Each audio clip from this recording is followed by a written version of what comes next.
There are two things that really stick out to me about Genesis. Every time, both of them, is the amazing music. Where did they go?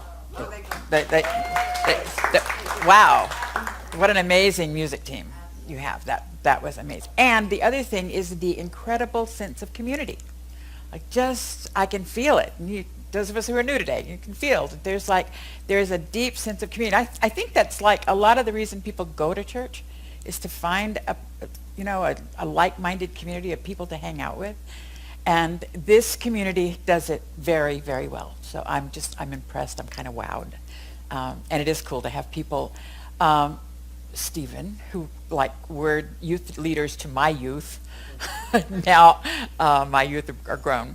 But that's pretty amazing. So for me, community is a huge thing. When we lived here, which has been more than a dozen years ago, we lived in an intentional community for 23 years. So we've all raised our children together. And that's who's joining me here today, are people from that community that I've lived with. It's been my chosen family for my whole adult life. And so they came to church. That's pretty amazing. Thank you. So I am going to follow up on the conversation that Reverend Gail started last week about this book, The Eye of the Storm, that Bea read a really spectacular piece from. Gary Simmons is a Unity minister and who has been a great friend to Centers for Spiritual Living. And his wife is a personal close friend and mentor of mine. Was the head of Youth of Unity for many years, and they are now co-pastoring a church in Spokane. But he wrote this book a while ago, actually before he was married to Jane, when he's thanking his ex-wife in the front of the book. So it's been a while since he wrote the book. But his philosophy, which he has brought to us, and we were talking this morning, we've both been in classes with him, where he teaches the art of living as if nothing and no one were against you. Interesting thing. So Reverend Gail talked about this last week, and just, I thank you for having a live stream because I could watch what she said last week and not repeat her, hopefully.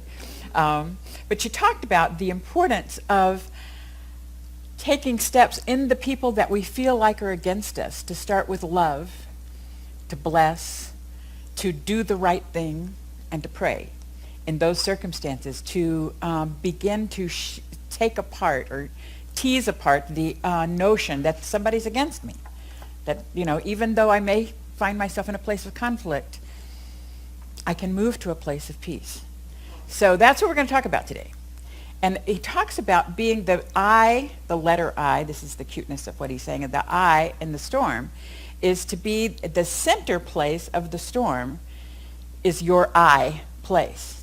Now, I grew up in Louisiana where there are hurricanes. And I remember as a child having to, go hide from the hurricane. That's what they did. You'd hunker down in, the safest corner of your house for the storm. And then the storm would come, and it would be terrifying to me as a little kid. And then it would abruptly stop. And it would be so still and so quiet, so still the birds don't make noise, still in the middle. And for a little kid, it was like, oh, thank goodness that's over. Of course, it wasn't over. It was just a place in the middle. And then the storm would come back with all that vengeance all over again. But really what a hurricane is it goes like this. It's going in a circle. And so the eye of the storm is that place in the center of the craziness where there is stillness. So that's the metaphor that Gary Simmons is using in this book, that there is a place in all of us that is still, that is quiet, that is whole, that has never been harmed. That's the essence of who we are, right at the center. And the circumference is the storm. It is the yin and yang, the way we engage the world is the stuff that's out here. And it can be stormy. It can be stormy personally. It can be stormy for us as a country. There's storms happening. And the opportunity is to use what's happening in the circumference of our life to move ourselves to the center of our life and to live from that place. So there you've got the talk. You can go home now if you want. That's it. That's really what I have to say. The first part is to find a way to begin to make friends with conflict.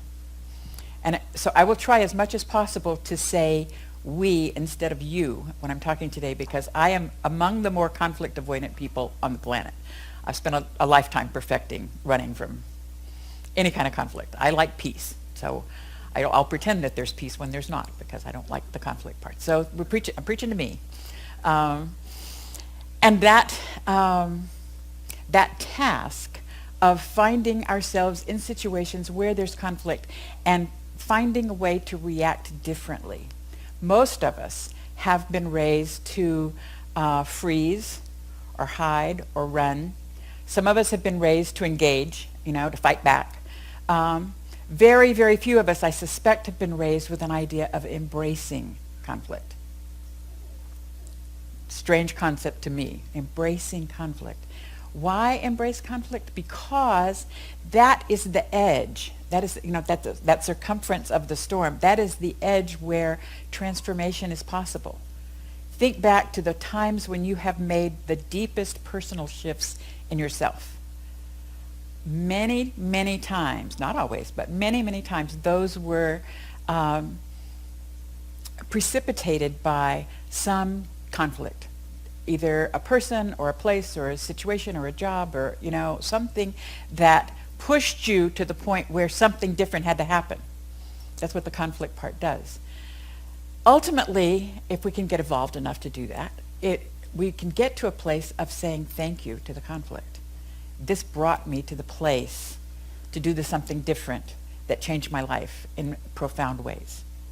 So think, if you will, I'm projecting you into what the resolution is, but right now, if you would just bring to mind a place where there is current conflict in your life. It can be a person, living or dead. It can be a situation. It's something that, for you, triggers you. When you start thinking about that situation or that conversation or that person, you just go, ugh. It's still present for you. That person could be long gone, but you're still in the conflict. That's okay. So pick one, and it'll help you as we go through this conversation today to make it more personal to you. So just pick who's that person, place, situation that still is a trigger. Okay?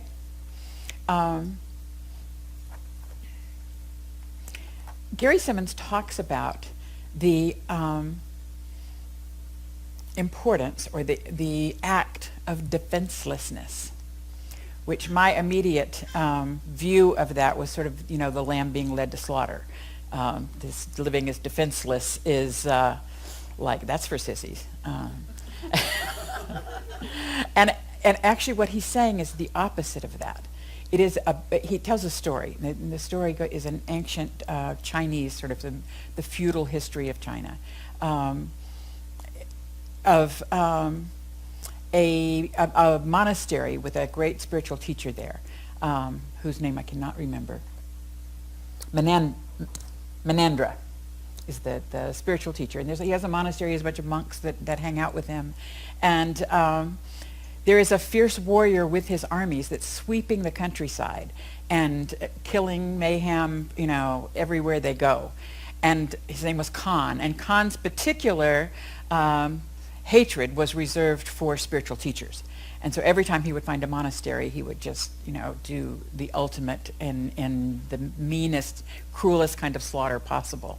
And so as the word spread to the monastery that he was headed their way, all of the monks were urging their teacher, we have to go hide, we have to go to the woods, we have to get away from here, and, and hide from him. And Menandran said, "Oh, you go, I'm staying." And so when Khan arrived with all of his fierce armies, the place is empty except for Menandran is standing in the center of the courtyard, just standing there. And Khan, brandishing his sword, is like, "Do you not see that I can just run right through you?" And Menandran just stands there and looks at him. And he says, "Do you, sir, not see that I can be run through?"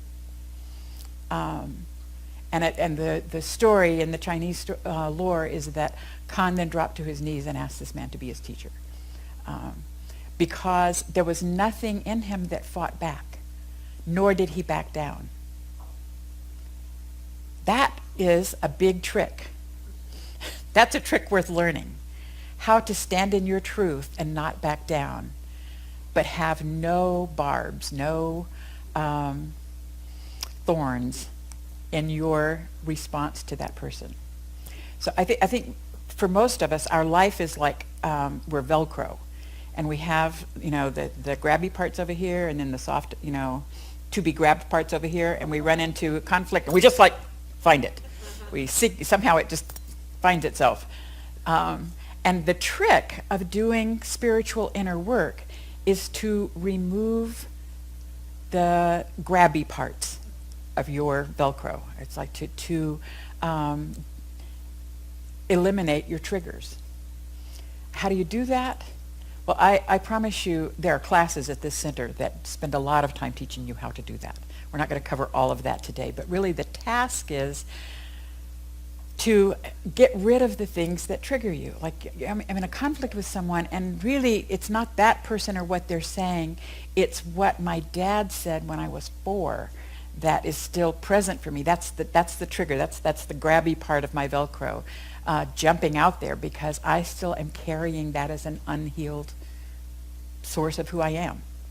So every place in us, and I don't know about you, but I got a whole wall of Velcro over here, grabby places of things that trigger us, and they're not necessarily all about what's going on in the moment. So that's the first part, is to just recognize and begin to work on what your inner triggers are and own the part of you that came to this situation. And in fact, the Velcro-y part, the part of you that magnetized it to you, is one way to look at it. If you wanted to be 1,000% accountable, that I drew this to me as an opportunity to learn. I prefer not to think of it that way, but I think you can't go back once you've seen it. The other is to change our perspective about what's happening. And the first part is to start with, whatever's going on here is not really about me.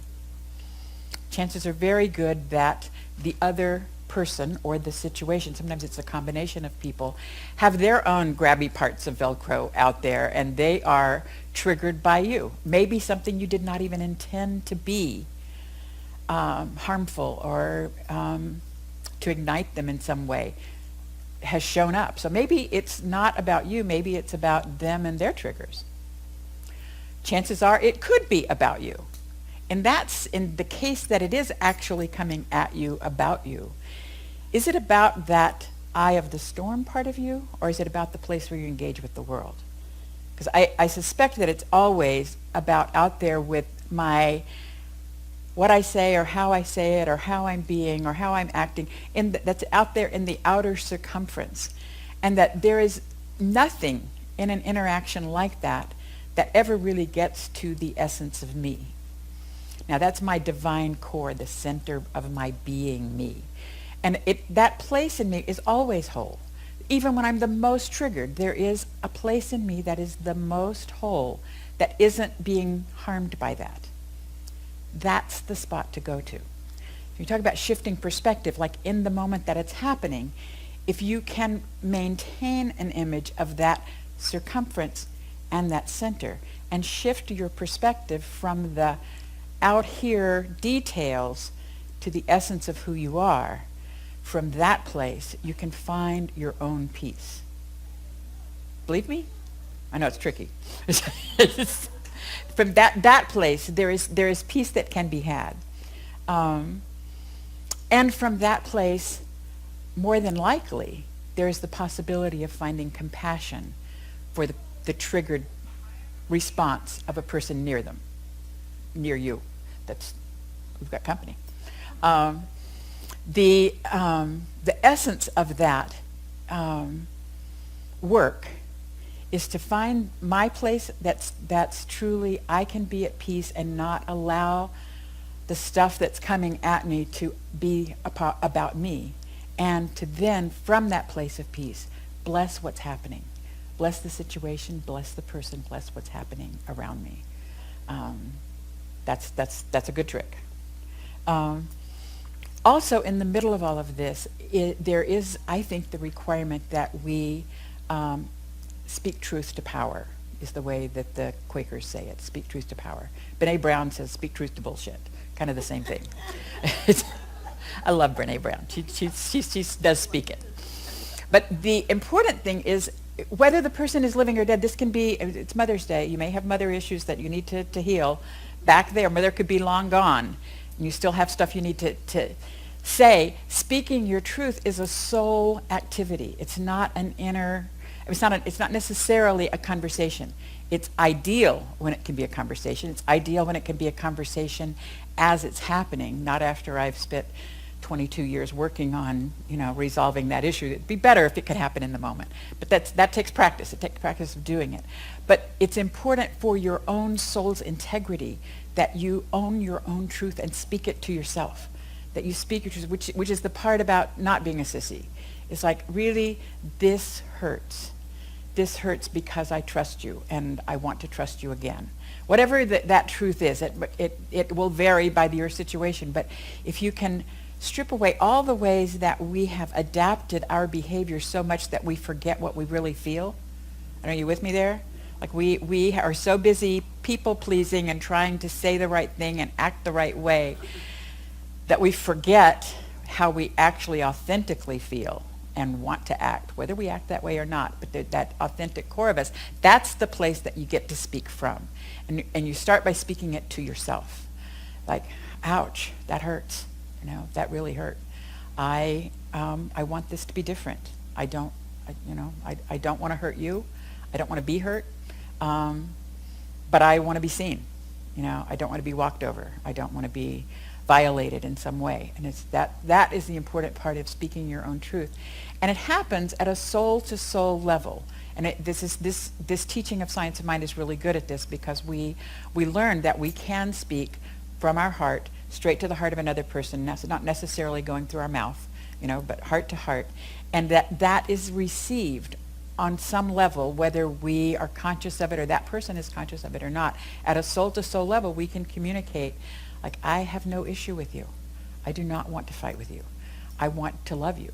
That's the essence of what I really want to say here is, I'd like this to go away, and let's go back to the part where we see each other and honor each other. Please, could we do that? That's really the place of power. If you have the opportunity and the courage to do that in person, so much the better. Because then you actually get to heal what's happening in the relationship. Whew, so good. So to step this out a few notches, to look at it globally, I love it that you're the global spiritual center. This is what's happening in our world. This is totally what's happening in our country.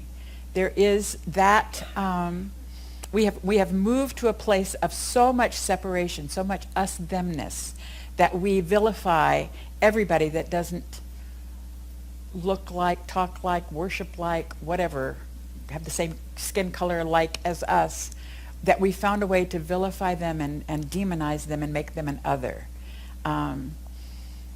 So if you're sitting here, which would be my tendency if I were in those seats, to think that that's happening because of the other political party, I would just like to offer that you are in the process of doing exactly the same thing right now.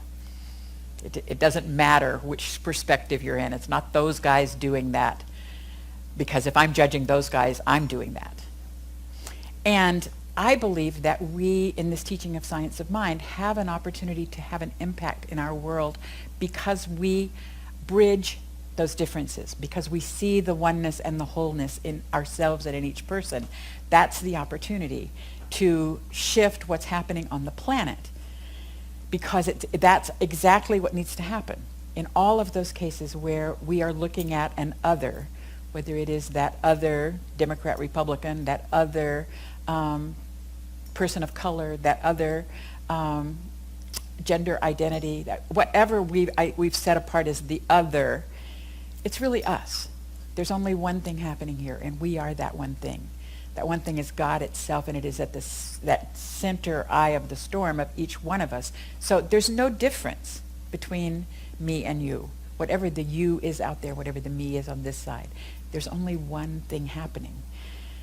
And that's what heals the planet. But you know what? It starts personal. Before it goes global, it starts personal.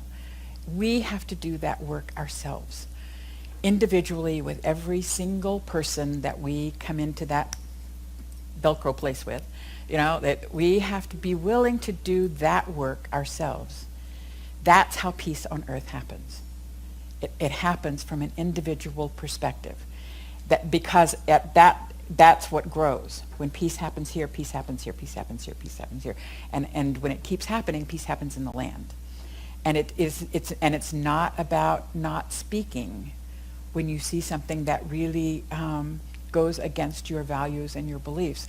Absolutely speaking, but speaking from a place where there's no trigger, where there's no, even at a on any level, there's no desire to make the other person wrong. There's no desire to have them see it our way. If I say this enough times in enough ways, you're going to see that I'm right and you're wrong, and then it'll all be better. It's erasing all of that story. And it's big work. It's work that requires courage. It's big work because it's big work about removing our own triggers such that we can say those things authentically. It's easy to say them. It's harder to say them having done the work, because it's harder to do the work. It's easy to say it after you've done the work because then no trigger. And it's just, have you been in a situation with someone where you used to be at war with each other and you've made peace, and it's like some time goes by and you can't even remember what that was about? That's when true peace has happened. Like, I know we fought back then. I don't even remember what it was about. I'm so glad we're not there now. That's possible. And it's possible because as we heal our own stories, we have less things to grab. We're not magnetizing those stories to us anymore. And so we get to live in a place where we just have authenticity around us all the time. And that, by the way, is what spiritual community is about. It's finding a place where the authenticity is welcomed and shared. That's present here. So the global work is possible if you can start from the personal work. And it's not too, I don't know that I'm ever going to be finished with the personal work. It doesn't mean that I don't get around to the global work, because the global work is pressing, and it's requiring people of honor and integrity to stand and speak. No question about it. I'm not ignoring that part, but that is part of it. So would you just go back for a moment to that person or situation that I asked you to bring to your mind at the beginning? Just close your eyes for a minute.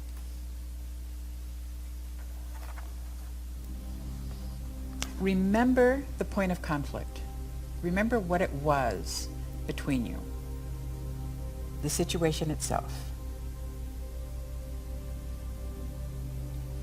And just take a minute to see your own triggers in that situation. What in it triggered you?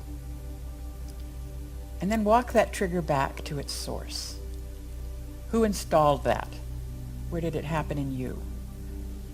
What place in you is still unhealed that this inflamed?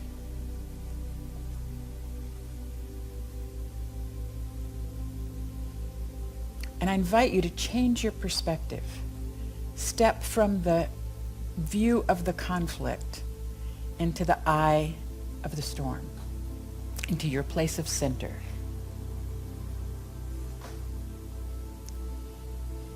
And see the wholeness that is the truth of you.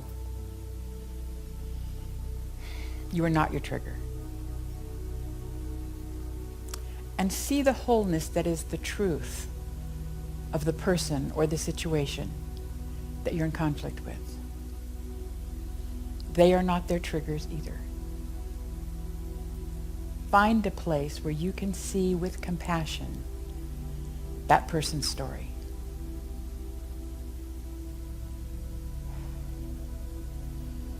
And bless them. Bless them in their journey. And thank them for this opportunity to grow your own peace-building skills, because that's really the gift that this situation is bringing to you. So thank them for this opportunity to grow.